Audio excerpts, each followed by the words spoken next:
C'était le coup de tonnerre parlementaire de la semaine, l'Assemblée nationale qui décide de voter la suppression des zones à faible émission. Ces ZFE tant contestés par un certain nombre d'associatifs, de chefs d'entreprise et donc de députés. Ces zones à faible émission qui devaient empêcher les véhicules dits plus polluants de circuler dans un certain nombre de grandes métropoles, ne serait-ce que pour améliorer la qualité de l'air. Victoire pour un certain nombre d'opposants aux ZFE, c'est le cas de notre invité, Robert Bassols, bonjour. Bonjour. Président de la FNA, Fédération nationale de l'automobile. Qui d'abord adhère à la FNA ?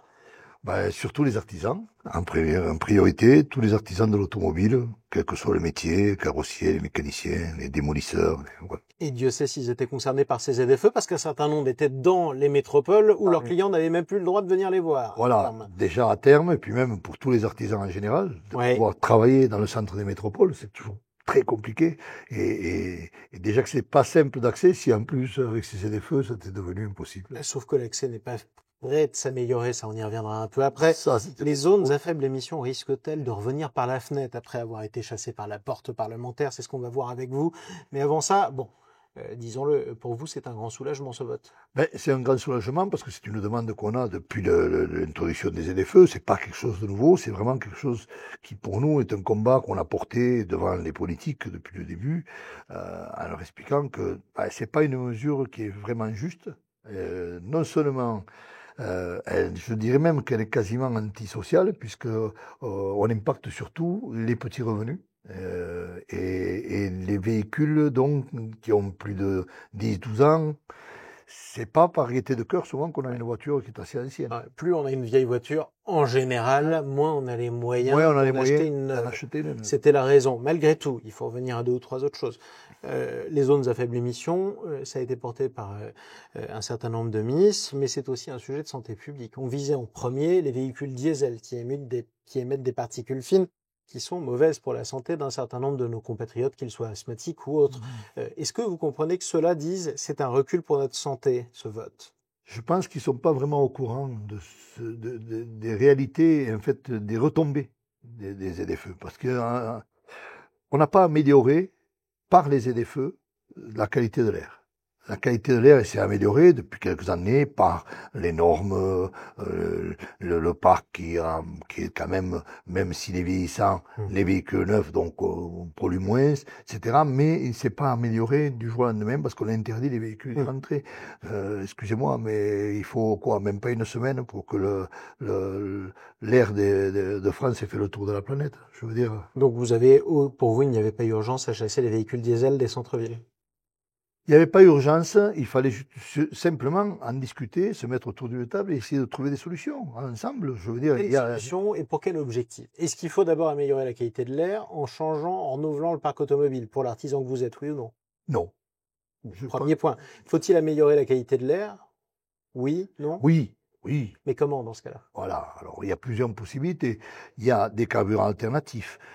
Les biocarburants que tout le monde connaît plus ou moins, mais en plus maintenant il y a des carburants de synthèse qui eux carrément ne polluent absolument pas. Je rappelle que les carburants, si vous passez votre véhicule essence au biocarburant, vous n'êtes pas éligible à une meilleure vignette critère qui a pu vous permettre d'entrer dans ces ZFE. Oui, mais parce que tout ça fait partie d'une décision politique de dire voilà, on va taxer tel véhicule, etc. On ne regarde pas en réalité la qualité de l'air, justement. On ne regarde que une idée politique, voire peut-être même économique. Alors parlons maintenant de la suite.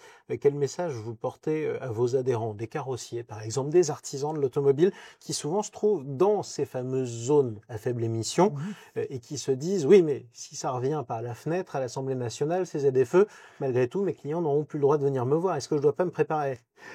Se préparer, je pense qu'il y a longtemps qu'on a compris que l'évolution est permanente dans tous les métiers, c'est pas spécifique à l'automobile. Je pense qu'il y a quand même une raison évidente, c'est de vouloir améliorer la qualité, non pas que de l'air, mais la qualité du travail, la qualité du bien-être et du confort des gens.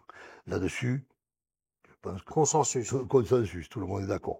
Après, comment le faire, c'est ce qu'on reproche en fait au gouvernement successif, c'est pourquoi ne nous prennent-ils pas autour d'une table, pourquoi ne demandent-ils pas l'avis des professionnels de l'automobile.